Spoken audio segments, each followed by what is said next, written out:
active listening. Also body language, and those are those nonverbals, because a lot of times, if you're upset with something, those nonverbals or those emotions will come out. And so I've heard, also of controlling those emotions, of having a growth mindset as opposed to a fixed mindset, because sometimes we get so classically conditioned of, we've been doing it this way, so we will continue to do it this way. But then when someone comes in and says, hey, let's look at this different, a lot of times our first reaction has been to, oh no, we're not going to do it that way. And then that communication shuts down of being able to receive. And so that's a lot of the feedback that I've heard is, again, the nonverbals, the facial expression, controlling the emotion, and active listening, is that you cannot truly listen to someone if you're already formulating your thought process to respond.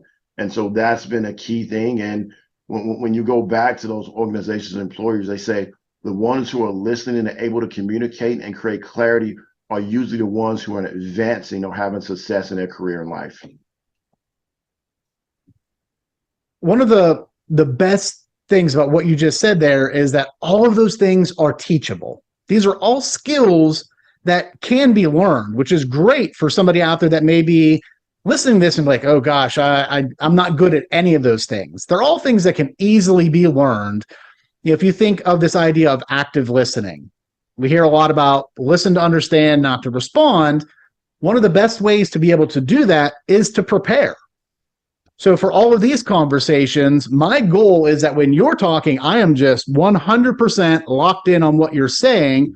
I'm not thinking about my next question. I'm not thinking about what I'm going to respond to you. I'm just truly listening, and then I'll take a beat, take a couple seconds, let it process, and then something will come to mind if here's what I need to say. And I've already prepared a number of questions to ask, so I'm not worried about that.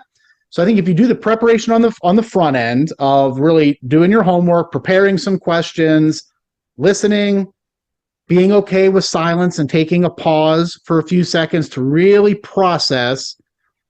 And then the second component is creating an environment where you can listen effectively.